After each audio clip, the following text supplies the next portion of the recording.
Hello guys, welcome back to another video. আশা করি তোমরা প্রত্যেকে ভালো আছো, সুস্থ আছো, নিজেদের পরিবার পরিজনকে নিয়ে। তোমাদের উদ্দেশ্যে ছোট্ট একটা জিনিস শেয়ার করবো, আশা করি অনেকেরই হেল্পফুল হবে।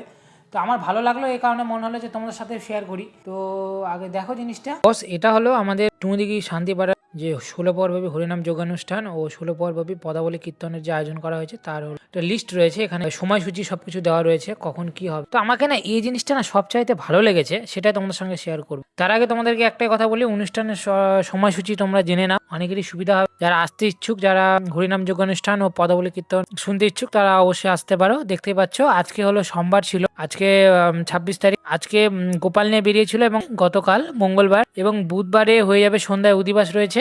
তার পাশাপাশি হয়ে গেল তোমার 15 তারিখ বৃহস্পতিবার সকাল 6টা হইতে দেখতেই পাচ্ছ 16 পর্বব্যাপী শ্রী শ্রী মহাযজ্ঞানুষ্ঠানের শুভারম্ভ রয়েছে। চাইতে যেটা আমাকে প্রভাব ফেলেছে আমার মনের মধ্যে, সেটা আমি তোমাদের সঙ্গে শেয়ার করছি। দেখতে পাচ্ছ এখানে লেখা রয়েছে গীতা সারাংশ, তোমাদের সামনে পড়ে শোনাচ্ছি, তোমরা শোনো, আশা করি তোমাদেরই হেল্পফুল হবে। আমাকেও তো খুব ভালো লেগেছে, মন ছুঁয়ে যাওয়ার মতো কিছু লাইন রয়েছে এখানে। পাচ্ছ মিডিলে লেখা রয়েছে, যা হয়েছে তা ভালো হয়েছে, যা হচ্ছে তা ভালো হচ্ছে, যা হবে তা ভালো হবে। তোমার কি হারিয়েছো যা তুমি কাঁদছো?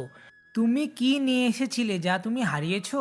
তুমি কি সৃষ্টি করেছিলে যা নষ্ট হয়ে গেছে? তুমি যা নিয়েছো এখান থেকে নিয়েছো, যা দিয়েছো এখানেই দিয়েছো। তোমার আজ যা আছে কাল তা অন্য কারোর ছিল, পরশু সেটা অন্য কারোর হয়ে যাবে। পরিবর্তনশীল সংসারের নিয়ম। সত্যি কথা বলতে একদম বাস্তব সত্য কথাই লেখা রয়েছে, বেশি না, কয়েকটা লাইন ছিল।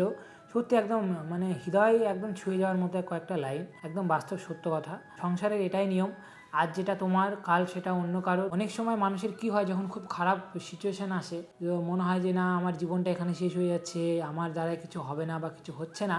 আমি বলবো এই কয়েকটা লাইন যদি সেই সময় যদি মাথায় নিয়ে আসতে পারে, আশা করি অনেক সমস্যার সমাধান হয়ে যাবে। অনেক সময় অনেক মানুষ অনেক খারাপ সিচুয়েশানে থাকার কারণে অনেক খারাপ সিদ্ধান্ত নিয়ে থাকে।